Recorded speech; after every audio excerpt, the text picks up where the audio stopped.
नमस्कार, खबरों की खबर में आपका स्वागत है। मैं हूं तृप्ति।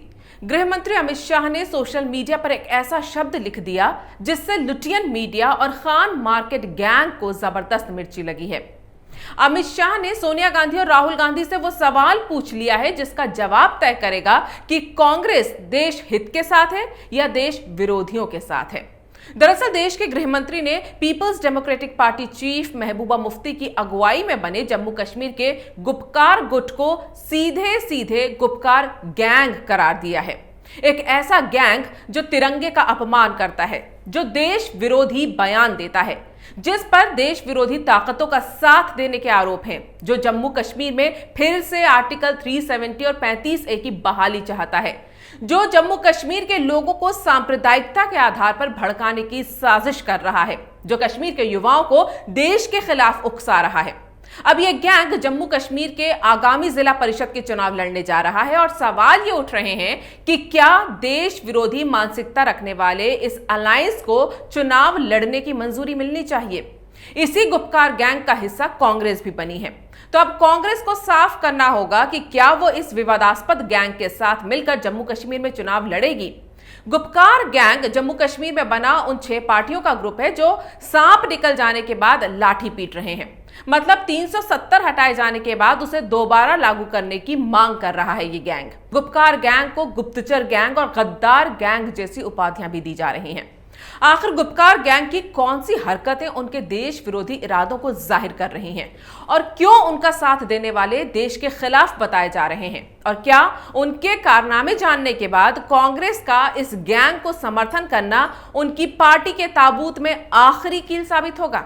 ये सब जानेंगे, लेकिन पहले देखिए कि देश के गृह मंत्री अमित शाह ने एक के बाद एक ट्वीट करके गुपकार गैंग पर कैसे हमला किया।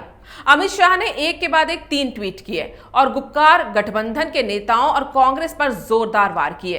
पहले ट्वीट में अमित शाह ने कहा कि गुपकार गैंग ग्लोबल हो रहा है, वो चाहते हैं कि विदेशी ताकतें जम्मू कश्मीर में दखल दें। गुपकार गैंग भारत के राष्ट्रीय ध्वज तिरंगे का अपमान करता है। क्या सोनिया जी और राहुल जी गुपकार गैंग के ऐसे कदमों का स्वागत करते हैं? उन्हें अपना रुख पूरी तरह से साफ करना चाहिए। दूसरे ट्वीट में अमित शाह ने कहा कि कांग्रेस और गुपकार गैंग जम्मू कश्मीर को आतंक और अव्यवस्था के दौर में ले जाना चाहते हैं। ये लोग दलितों, महिलाओं और आदिवासियों का अधिकार छीनना चाहते हैं, जो हमने अनुच्छेद 370 हटाकर इन लोगों को दिया है। इसीलिए इन लोगों को हर जगह खारिज किया जा रहा है। तीसरे ट्वीट में गृह मंत्री ने कहा कि जम्मू कश्मीर भारत का अभिन्न अंग है और हमेशा अभिन्न अंग रहेगा। अमित शाह ने कहा कि भारत के लोग अपने राष्ट्रीय हितों के खिलाफ किसी तरह के अपवित्र ग्लोबल गठबंधन को स्वीकार नहीं करेंगे। गुपकार गैंग को या तो राष्ट्रीय मूड के साथ चलना चाहिए या फिर ये लोग खत्म हो जाएंगे। गुपकार गैंग और उसके सदस्यों के देश विरोधी इरादों पर सवाल उठाने की कई वजह हैं। पहला तो उसका गठन ही देश के हित में लिए गए फैसले के खिलाफ था। 4 अगस्त 2019 को जब घाटी में अचानक सुरक्षा बलों की भारी तैनाती की गई थी, टूरिस्टों को वहां से फौरन निकलने को कहा गया था, पूरा देश सोच रहा था कि आखिर केंद्र सरकार क्या कदम उठाने जा रही है जो इतनी भारी संख्या में सुरक्षा बलों की तैनाती करनी पड़ी और पर्यटकों को भी वहां से जल्दबाजी में हटाना पड़ा। तब जम्मू कश्मीर में राजनीति करके बरसों से अपनी रोटियां सेकने वाले नेशनल कॉन्फ्रेंस के अध्यक्ष फारूक अब्दुल्ला के कश्मीर में गुपकार रोड के अपने घर पर 8 स्थानीय राजनीतिक दलों ने एक बैठक की थी। ये हड़बड़ाहट में बुलाई गई कश्मीरी राजनीतिक दलों की मीटिंग थी, जिसमें एक प्रस्ताव पारित किया गया था जिसे गुपकार घोषणा कहा गया। इस मीटिंग में नेशनल कॉन्फ्रेंस, पीडीपी, पीपल्स कॉन्फ्रेंस, कांग्रेस, सीपीआईएम, पीपल्स यूनाइटेड फ्रंट, पैंथर्स पार्टी और अवामी नेशनल कॉन्फ्रेंस ने हिस्सा लिया था। लेकिन इन्होंने सपने में भी नहीं सोचा था कि जिस आर्टिकल 370 के नाम पर ये 70 साल से घाटी में दादागिरी कर रहे थे, वो अगले 24 घंटों में केंद्र सरकार इतनी आसानी से हटा देगी, वो भी बिना किसी उत्पात और बिना किसी खून खराबे के। और इस फैसले के खिलाफ कश्मीरियों को भड़काने वाले नेताओं को भी नजरबंद कर दिया जाएगा। इनको उम्मीद थी कि अपने नेताओं की नजरबंदी के खिलाफ कश्मीर की जनता हंगामा करेगी। 370 के हटने के खिलाफ घाटी में खून की नदियां बह जाएंगी, लेकिन घाटी में शांति छाई रही और इन कश्मीरी नेताओं के दिलों में इसी से आग लग गई।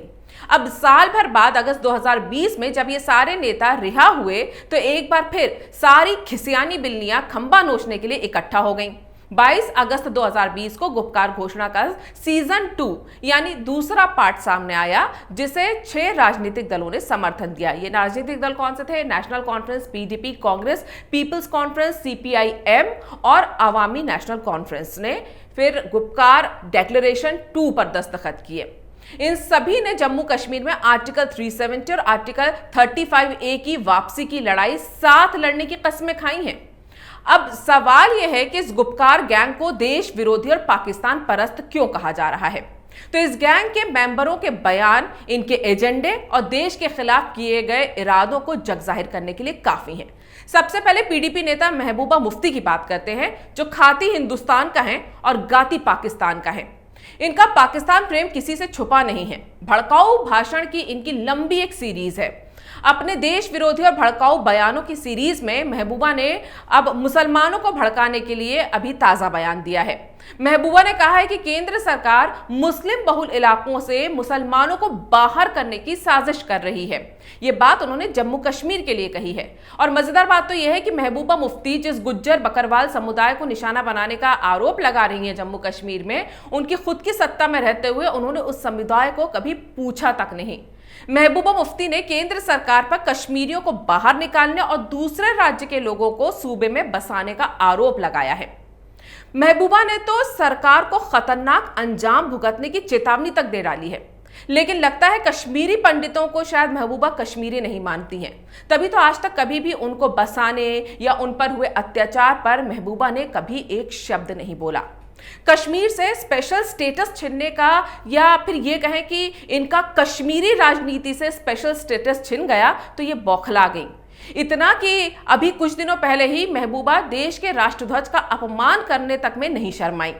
नजरबंदी से रिहाई के बाद अपनी एक प्रेस कॉन्फ्रेंस में महबूबा ने कहा था कि हम भारत के राष्ट्रीय ध्वज को तभी उठाएंगे जब हमारे राज्य के ध्वज को, यानी जम्मू कश्मीर के झंडे को वापस लाया जाएगा।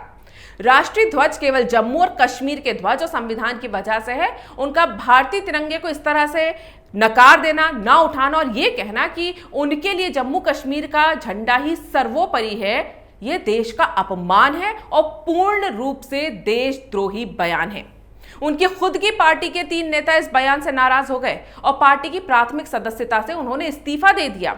हाल ही में इन्होंने कश्मीरी युवाओं से बंदूक उठाने की देशद्रोही अपील भी की।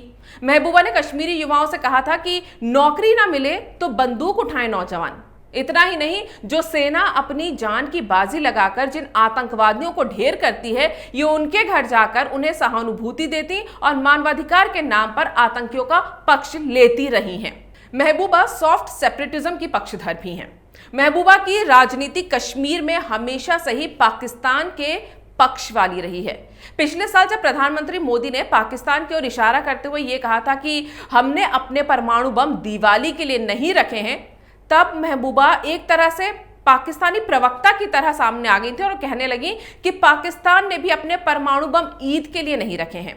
ऐसा लग रहा था जैसे पाकिस्तान को टारगेट करना मोहतरमा को बर्दाश्त नहीं हो रहा था। आर्टिकल 370 के हटाए जाने से पहले ये मोहतरमा धमकी देती रही थी कि अगर 370 हटाई गई तो कश्मीर भारत से अलग हो जाएगा। ये अलग बात है कि 370 के हटने के बाद ये अब भी भारत के अभिन्न हिस्से कश्मीर की राजनीति में अपना भविष्य ढूंढ रही हैं। अब जिस गुपकार गैंग की प्रमुख सदस्य महबूबा मुफ्ती हो, उसे गद्दार गैंग या गुप्तचर गैंग का सदस्य कहना चाहिए या नहीं कहना चाहिए, ये आप बताइए। अब बात गुपकार गैंग के सदस्य नंबर 2 फारूक अब्दुल्ला और नंबर 3 उनके साहबजादे उमर अब्दुल्ला के देश विरोधी बयानों पर। इस पर भी अब एक नजर डालते हैं। पिछले महीने ही फारूक अब्दुल्ला ने कहा था कि वो जम्मू कश्मीर में चीन की मदद से आर्टिकल 370 की बहाली करेंगे। ये बयान उन्होंने ऐसे वक्त में दिया जब सरहद पर चीन और भारत की सेनाएं आमने सामने हैं और दोनों देशों के बीच तनाव बना हुआ है।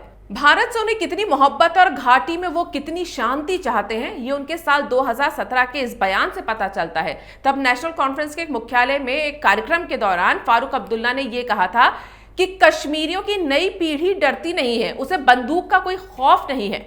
उन्होंने ऐसी पीढ़ी में जन्म लिया है जो बंदूकों से जरा भी नहीं डरती। ये लोग केवल मुल्क की आजादी के लिए संघर्ष कर रहे हैं। मतलब फारूक अब्दुल्ला की नजर में जो कश्मीरी युवा आतंकी बन रहे हैं, वो दरअसल मुल्क की आजादी की लड़ाई लड़ रहे हैं। आज जब हमारा देश और देश का हर नागरिक ये मानता है कि पीओके भारत का हिस्सा है और पाकिस्तान ने उस पर कब्जा कर रखा है, वहीं फारूक अब्दुल्ला कह चुके हैं कि पीओके पाकिस्तान का हिस्सा है। इतना ही नहीं, वो पाकिस्तान को ताकतवर बताते हुए ये भी कह चुके हैं कि पाकिस्तान ने चूड़ियां नहीं पहन रखी, वो इतना कमजोर नहीं है कि अपने कब्जे वाले कश्मीर पर भारत का कब्जा होने देगा। मतलब जिस पीओके को भारत सरकार आज भी अपने देश का हिस्सा मानती है, उसे फारूक अब्दुल्ला पाकिस्तान का बताते हैं और फिर कहते हैं कि हमारी देशभक्ति पर शक न किया जाए। फारूक अब्दुल्ला के बेटे उमर अब्दुल्ला तो एक अलग ही राग अलाप रहे थे। उन्हें तो कश्मीर में एक अलग प्रधानमंत्री चाहिए था।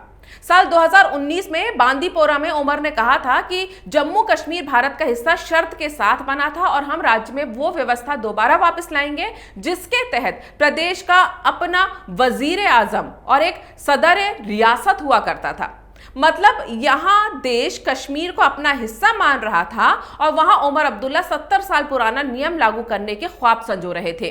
अब जब अमित शाह ने इनके गठबंधन को गैंग कह दिया है, तो कश्मीर का एक अलग प्रधानमंत्री होने का सपना संजोने वाले उमर अब्दुल्ला ने ट्वीट किया है कि हम कोई गैंग नहीं है अमित शाह जी, हम एक वैध राजनीतिक गठबंधन है जो चुनाव लड़े हैं और लड़ेंगे, भले ही आप इससे निराश हों। गुपकार गैंग के सदस्यों की मानसिकता और मंशा दोनों ही देश विरोधी है। अब सवाल उठ रहा है कि जिनके इरादे एंटी नेशनल हैं, क्या उस गुपकार गैंग का चुनाव लड़ना सही है? हालांकि महबूबा मुफ्ती ने अमित शाह पर तंज कसते हुए कहा है कि खुद को मसीहा और राजनीतिक विरोधियों को आंतरिक और काल्पनिक दुश्मन बताना काफी पुराना हो गया है। उन्होंने कहा कि अब गठबंधन में चुनाव लड़ना भी एंटी नेशनल हो गया है। महबूबा ने ट्वीट किया कि पुरानी आदतें जल्दी जाती नहीं। पहले बीजेपी का नैरेटिव था कि टुकड़े टुकड़े गैंग से भारत की संप्रभुता को खतरा है और अब वो गुपकार गैंग का इस्तेमाल कर हमें एंटी नेशनल दिखाना चाहते हैं। बीजेपी खुद तो दिन रात संविधान का मखौल बनाती है। महबूबा मुफ्ती के देश विरोधी बयान और इरादे मैंने अभी आपको बताए। इसके बाद आपको इनकी ये दलील कितनी सही लगती है, ये आप जरूर बताएं। वो जो भी कहें, उनके और गुपकार गैंग के सदस्यों के एंटी नेशनल एजेंडे और बयान पूरी दुनिया के सामने हैं। इस गैंग के सदस्य सिर्फ सत्ता पाने के लिए भारत को अपना देश कहने के लिए मजबूर हैं। ऐसे में देश के साथ इनकी निष्ठाएं और भावनाएं कितनी जुड़ी हैं, ये बताने की जरूरत नहीं है। देश की जनता को पता है कि जब देश में 370 हटाए जाने का जश्न मनाया जा रहा था, तब कश्मीर की मौका परस्त राजनीति करने वाली ये पार्टियां, इनके घरों में वैसा ही मातम मन रहा था जैसा पाकिस्तान में। तो गुपकार गैंग और टुकड़े टुकड़े गैंग में कोई फर्क नहीं है, क्योंकि दोनों के इरादे देश को तोड़ने के हैं। वहीं इनका पक्ष लेने वाले लुटियन मीडिया और खान मार्केट गैंग भले ही इनका साथ देते दिख रहे हैं, लेकिन जनता की अदालत में वो भी बेनकाब हो चुके हैं। इसलिए उनकी बातें अब किसी पर असर नहीं करती। देखना यह है कि जिस गुपकार गैंग के खिलाफ हर देशभक्त खड़ा है, कांग्रेस पार्टी उसका साथ देकर अपनी और कितनी किरकिरी करवाती है। क्योंकि गुपकार गैंग की कश्मीरी पार्टियां तो खुलकर देश विरोधी बातें कर रही हैं। अब कांग्रेस उनका साथ देती है तो उसकी बची कुची इमेज भी तार तार होना तय है।